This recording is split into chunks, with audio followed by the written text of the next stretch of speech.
श्रद्धा के द्वारा क्या किया जा सकता है? वो सब कर सकते हैं जो अश्रद्धा में संभव ही नहीं है। श्रद्धा के द्वारा आप क्या प्राप्त कर सकते हैं आपको विश्वास ही नहीं होगा। लेकिन ये श्रद्धा हमारे पास है ही नहीं। श्रद्धा के अभाव में यज्ञ निष्फल हो जाता है। मेरी बात को ध्यान से सुनिएगा। श्रद्धा के अभाव में किया हुआ यज्ञ निष्फल हो जाता है, यानी आपको फल नहीं मिलेगा। श्रद्धा विहीन अवस्था में किसी भी कार्य को कीजिए, वह कभी भी उत्तम नहीं हो सकता। श्रद्धा विहीन होकर संध्या में बैठ जाएं, कोई फल प्राप्त नहीं होगा। श्रद्धा विहीन होकर श्रवण करें, सुना ही नहीं जाएगा। श्रद्धा विहीन होकर सांसारिक क्रियाओं को भी करेंगे, बिना मन के रोटी पकाइए, बिना मन के सब्जी पकाइए, कैसी बनेगी? हाँ बिल्कुल ठीक कह रहे हैं, वो टेस्टलेस होगी, वो स्वादहीन होगी, कोई स्वाद नहीं। श्रद्धा से युक्त होकर सूखे चने भी बहुत आनंद प्रदान कर देते हैं। इसका मतलब आपके जीवन में श्रद्धा का अपना एक महत्व है। ऋग्वेद के 10वें मंडल का 151वां सूक्त, और उसमें बहुत प्यारे प्यारे मंत्र हैं जो श्रद्धा के लिए, इसका देवता ही श्रद्धा है। बस मैं एक सूत्रात्मक बात कहना चाहूँगा, उसको आप जान लीजिए। एक ऐतिहासिक घटना, हमारे एक बहुत अच्छे विद्वान थे स्वामी दर्शनानंद जी महाराज, और उस कालखंड में बहुत तपस्वी जीवन था उनका। गुरुकुलों की स्थापना भी लक्ष्य था। परमपिता परमात्मा में अगाध श्रद्धा थी, और ऐसी जगह पर सुख सुविधाओं के अभाव में, धनाभाव में गुरुकुल चला रहे थे। बहुत ज़्यादा धन नहीं था, बहुत ज़्यादा सुख सुविधाएं नहीं थी, और जो गुरुकुलीय परिसर था उसमें पेड़ों के नीचे ही ब्रह्मचारियों को शिक्षा दीक्षा देते थे, और भिक्षा से इधर उधर से जो प्राप्त हो जाता उसी में निर्वहन करते थे। लेकिन जितने भी ब्रह्मचारी थे वो निष्पापता से भरे हुए, यानी कोई पाप भाव नहीं, कोई किसी प्रकार का अपवित्रता दोष नहीं, पूर्ण रूपेण विद्या अध्ययन में संलग्न, वो बिल्कुल पवित्र हृदय के सारे ब्रह्मचारी गण पेड़ों की शीतल छाया में बैठकर ही अपने आचार्य के चरणों में पाठ अध्ययन करते थे। और एक, चूँकि जो सेवक होते थे ना, सेवक वो भी मन से होते थे, भाव से होते थे, समर्पित होते थे। आजकल उस तरह के सेवक नहीं मिल पाते, और समर्पित सेवक था। एक रसोइया था वहाँ पर। गुरुकुल की दिनचर्या ये होती थी कि प्रातः जल्दी जागरण होता था, और जागरण के पश्चात उनकी दैनिक क्रियाएं निरंतर चलती रहती थी। यज्ञ, संध्या, उपासना आदि के पश्चात प्रातराश आदि की व्यवस्था। दोपहर में भोजन से पहले रसोइया घंटी बजाता था, और वो घंटी किसी पेड़ पर लटकी हुई होती थी, वहाँ वो घंटी बजाता था। ब्रह्मचारी अपने अपने पात्र, थाली आदि लेकर एक जगह सभी लोग साथ बैठकर भोजन करते थे, और आचार्य भी उनके साथ ही बैठते थे, और बैठकर वो भोजन लिया करते थे। जैसे ही बैठते थे उसके बाद भोजन सीधा नहीं मिलता था, पुरुष सूक्त का पाठ किया जाता था, और वो पुरुष सूक्त का पाठ करने के पश्चात भोजन परोस दिया जाता था, और फिर ब्रह्मचारी लोग सभी आचार्य सहित भोजन करते थे। एक दिन का समय ऐसा रहा कि कोई भी अन्न का दाना रसोई में नहीं था, और रसोइया जो था चिंतित था कि आज इन भोले भाले ब्रह्मचारियों को क्या खिलाऊंगा। आज की तरह के साधन नहीं थे। आज तो हम मोबाइल से कहाँ कहाँ पहुँच जाते हैं और तुरंत सुविधाएं बना लेते हैं, कितने लोग बुलाए जा सकते हैं। लेकिन पहले तो ये साधनों का वह अभाव था, सूचना पहुंच नहीं पाती थी। तो आज वो बिल्कुल चिंतित अवस्था में था और अपनी इस असहजता को स्वामी दर्शनानंद जी महाराज के पास उपस्थित किया कि महाराज आज कुछ भी रसोई में कुछ भी नहीं है, तो क्या उपस्थित करूं? आपका आदेश चाहता हूं कि ऐसी अवस्था में क्या करूं? स्वामी दर्शनानंद जी महाराज कहने लगे कि आप तो समय पर घंटी बजा देना। तो जब ऐसा कहा तो तत्क्षण तो प्रत्युत्तर नहीं दिया उसने, लेकिन एकांत में जाकर सोचने लगा कि स्वामी जी शायद बुद्धि कम रख रहे हैं, ऐसा करूंगा तो कितना अनुचित लगेगा, भोजन है ही नहीं और घंटी लगाऊं। लेकिन समय था, 2-3 घंटे अभी बाकी थे। फिर थोड़ा थोड़ा समय घटता गया, जब मात्र 1 घंटा रह गया तो फिर वो विचार करने लगा कि मैं इस बार एक बार फिर जाकर देखता हूँ स्वामी दर्शनानंद जी के महाराज, उनके पैर पकड़ता हूँ और फिर मैं पूछता हूँ कि अब आदेश क्या है, क्योंकि अभी तक कोई व्यवस्था नहीं हुई है। पहले शायद वो सेवक ये भी सोच रहा था कि शायद कोई 2-3 घंटे में कहीं से कोई व्यवस्था हो जाए, इसलिए उसने नहीं कहा, लेकिन अब तो समय ही कम रह गया है, तो अब क्या आदेश होगा। और ये इस आशा के साथ गया कि शायद वो मना कर दें कि घंटी मत बजाना, क्योंकि उसको ये बहुत बड़ा पाप लग रहा था कि भोजन ना बनाऊं और घंटी लगा दूं, बुलावा दे दूं, निमंत्रण दे दूं और खाने के लिए कुछ ना हो, तो ये तो बहुत बड़ा पाप होगा, महापाप होगा। ऐसी उसकी आत्मा स्वीकार नहीं कर रही थी। स्वामी दर्शनानंद जी महाराज केवल शांत नहीं बैठे थे, मैं इसी श्रद्धा सूक्त की बात कर रहा हूँ। वो इस बात के लिए निरंतर ध्यान में बैठे हुए थे जब से सेवक ने ये कहा कि आज कुछ भी पकाने के लिए नहीं है।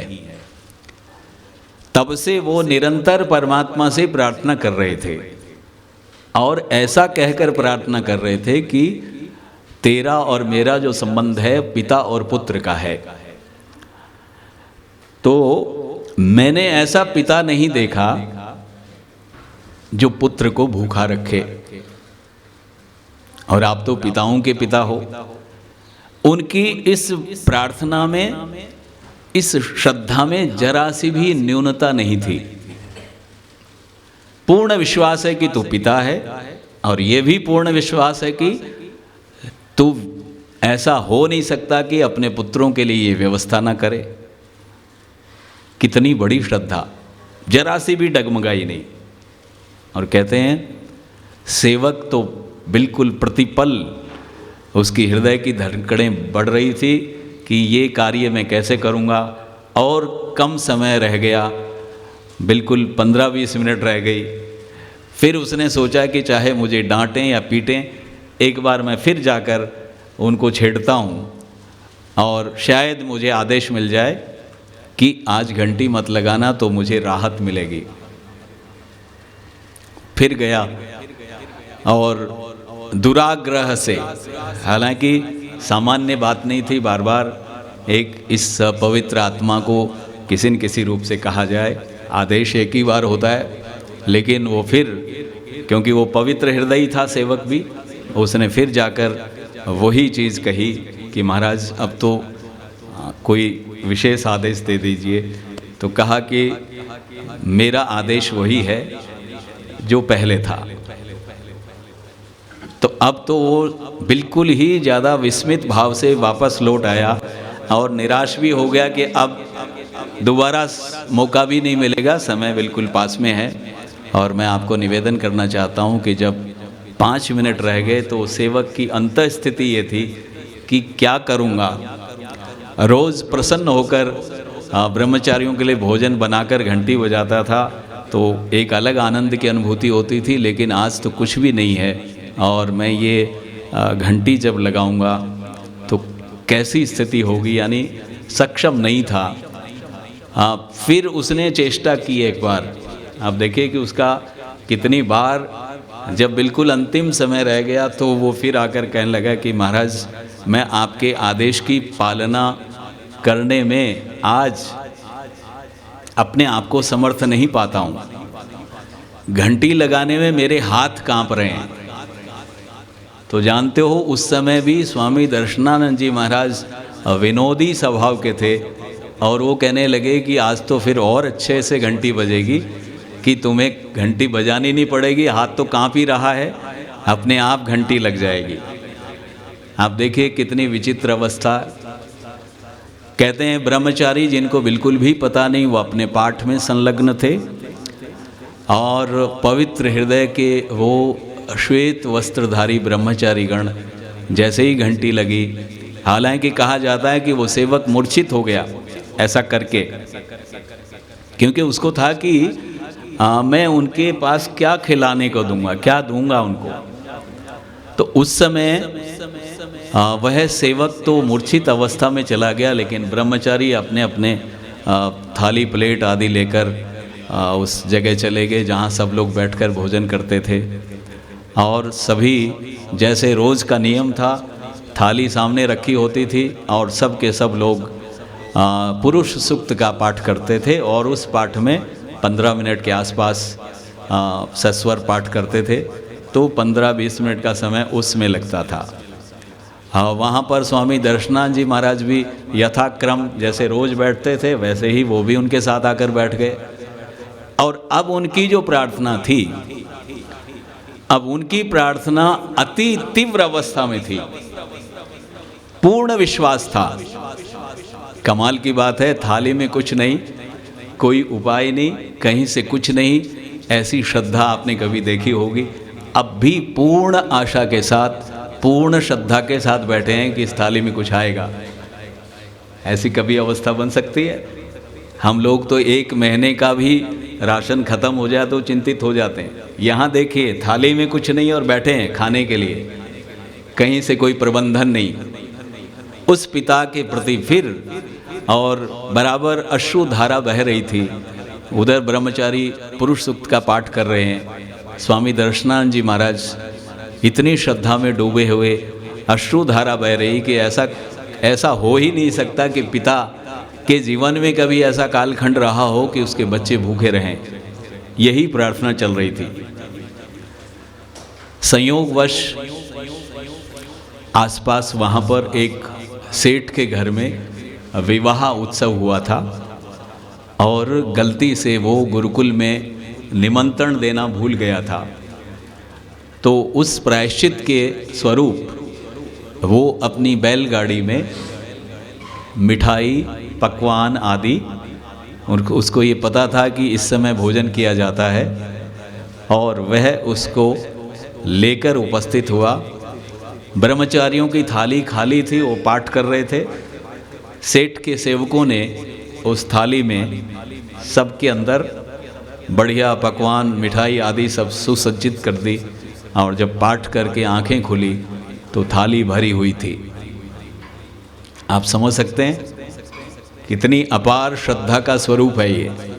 हम तो थोड़ी सी बात में धैर्य खो देते हैं, जरा सी बात में डगमगा जाते हैं, लेकिन जब ये अवस्था देखी, थाली भरी हुई थी, तो स्वामी दर्शनानंद जी का हृदय उस समय पूर्ण विश्वास के साथ कि मैं तो जानता ही था कि पिता कभी ऐसा नहीं कर सकता कि उसके बच्चे भूखे रह जाए।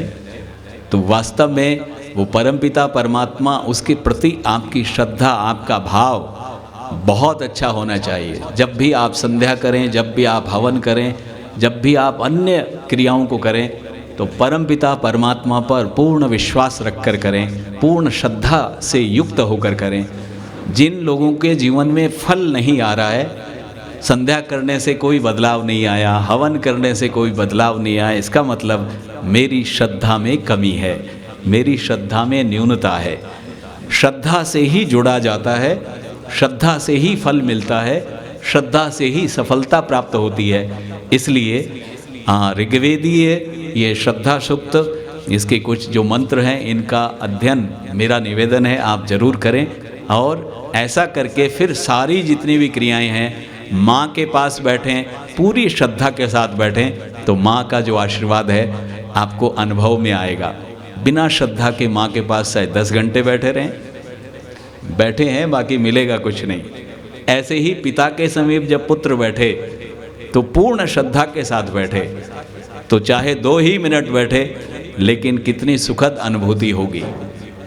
ऐसे ही यज्ञ में बैठें, चाहे अवधि थोड़ी हो लेकिन श्रद्धा सहित हो, मन सहित हो, तो उसका अद्भुत अलौकिक आनंद होगा।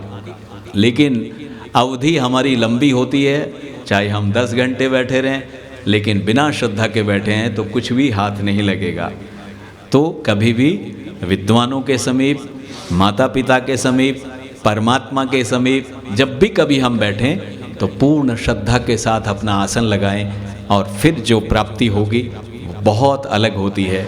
ईश्वर करे आप सब में श्रद्धा का वास हो ताकि ये जीवन सुंदरता से आगे बढ़े। श्रद्धा रूपी अग्नि को जलाया जाए।